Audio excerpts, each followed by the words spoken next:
বাবা এমন একটি শব্দ যাকে ছাড়া পুরো সংসার অন্ধকার। ঠিক যেমন সূর্য না থাকলে পৃথিবী অন্ধকার, তেমন বাবা ছাড়াও কিন্তু সংসার অন্ধকার। বাবা এমন একটি বটবৃক্ষ যার ছায়ায় তার সন্তান এবং তার পরিবারেরা নিরাপদে নিশ্চিন্তে বসবাস করে। এই যে এমন একটি সুন্দর চিন্তা ভাবনা ফুটিয়ে তুলেছে ঈশ্বর গুপ্ত রোড দুর্গাপুজো কমিটি। আমার ক্যামেরা পার্সনকে বলবো একবার আমার বাঁ দিকটা ঘুরে থাক। এখানে আপনারা দেখছেন যে মুদি ব্যবসায়ী, যিনি কিন্তু একজন বাবা। সে কিন্তু মুদির ব্যবসা করে তার সংসার চালায়। তারপরেই রয়েছে ডেলিভারি বয়, ইনিও কিন্তু একজন বাবা, যিনি ডেলিভারি করে তার সন্তানের মুখে হাসি ফোটাচ্ছে, তার পরিবারের খেয়াল রাখছে। তারপর রয়েছে চর্মকার, যিনি জুতোর কাজ করে, চর্মের কাজ করে তার সংসার চালাচ্ছে।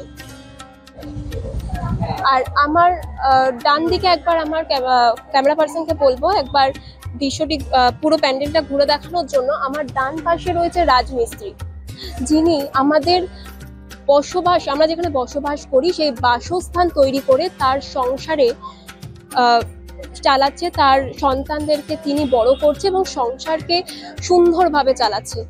এবং তার পাশেই রয়েছে কাঠমিস্ত্রি, যিনি কাঠের কাজ করছেন এবং আমাদের যে নিত্য প্রয়োজনীয় যে কাঠের দরকারি জিনিস থাকে সেই কাঠের কাজ করে কিন্তু তিনি তার সংসার চালাচ্ছেন।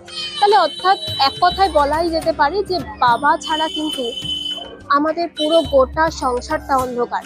এর পাশাপাশি কিন্তু এখানে কিছু লেখা এরা তুলে ধরেছেন। সেই লেখাগুলি পড়লে কিন্তু আপনাদেরও মন ছুঁয়ে যাবে। আমার চিত্র সাংবাদিককে একবার অনুরোধ করব সেই লেখাগুলি আপনাদের সামনে তুলে ধরার জন্য। এখানে যেমন লেখা রয়েছে, পিতা জগতের আলো, সূর্য না থাকলে পৃথিবী অন্ধকার। তারপরে যে লেখাটি রয়েছে সেটি হচ্ছে, মাটি বা পাথরের দেবতাকে যেরকম যত্ন করে পূজা করো, সেই রকম পিতা মাতাকে যত্ন করলে প্রকৃত ঈশ্বরকে দেখতে পাবে। এর পরবর্তী লেখা হচ্ছে, মানুষ যতই শিক্ষিত হোক, বিবেক না থাকলে তা কিন্তু মূল্যহীন। এবার আমরা চলে যাব মাতৃ প্রতিমার দিকে, যেখানে মাতৃ প্রতিমাকে কিন্তু পৌরাণিক মতে তৈরি করা হয়েছে। আমার চিত্র সাংবাদিককে আরেকবার অনুরোধ করব সেই মাতৃ প্রতিমা আপনাদের সামনে যাতে দর্শন করে।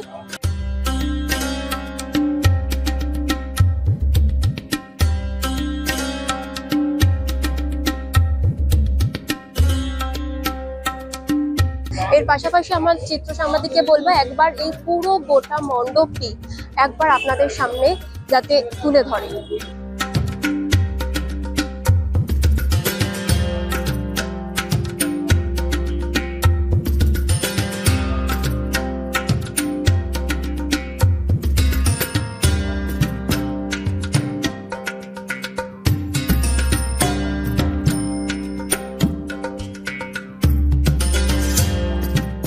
ঈশ্বর গুপ্ত রোড দুর্গাপুজো কমিটির এই যে সেরা ভাবনা, তাদের এই ভাবনার সাথে আমাদের ভাবনার সামঞ্জস্য রেখে সময় ৩৬৫ তরফ থেকে শারদশ্রী সম্মান সেরা প্রতিমার পুরস্কার পাচ্ছে ঈশ্বর গুপ্ত রোড দুর্গাপুজো কমিটির কর্মকর্তারা।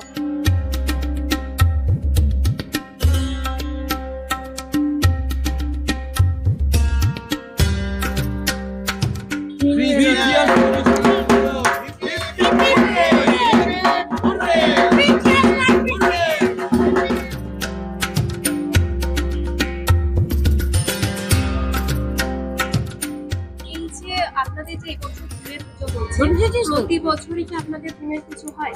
না না, অ্যাকচুয়ালি আমাদের তো এবার 25 তো সেই জন্য এবার আমাদের থিমের পুজো হচ্ছে, সেটাই। এই যে এত সুন্দর একটা ভাবনা যে আমাদের সংসারে যেরকম বাবা ভীষণ মূল্যবান, এই ভাবনাটা অ্যাকচুয়ালি বাবা ছাড়া তো আমরা অন্ধকারই। এমন মানে সূর্য ছাড়া যেমন পৃথিবী চলে না, সেমনি বাবা ছাড়াও তো আমরা অন্ধকার।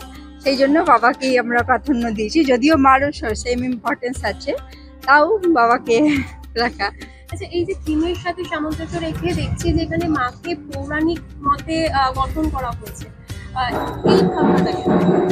আমরা এখন অবধি দেখে এসেছি যে এই যে রিসেন্ট যে ঘটনা ঘটেছে আরজি কর নিয়ে ইয়েতে আমরা নারীর স্বাধীনতা, নারী মুক্তি, নারী কে মানে এম্পাওয়ারমেন্ট, যেটা বলছি উইমেন এম্পাওয়ারমেন্ট, সেগুলো আমরা বরাবর করে এসেছি। তো সেই এতে মা সেরকমভাবে রয়েছে, কিন্তু তার সঙ্গে এখন প্রয়োজন হয়ে পড়েছে সমাজের এতে যে আমরা যাতে ছেলেরা পুরুষদের তাদেরকেও এম্পাওয়ার করি ইন দ্য সেন্স যে তাদের মধ্যে ওই রেসপন্সিবিলিটিটা, যে তারা একসময় বড় হচ্ছে, তারা পিতার জায়গাটা নিচ্ছে, সেই জায়গায় যাওয়া মানে তাদেরকে একটা প্রিজার্ভার, হ্যাঁ, তারপরে প্রোটেক্টর, ডিসিপ্লিন মেকার, এই জায়গাটায় পৌঁছাতে হবে।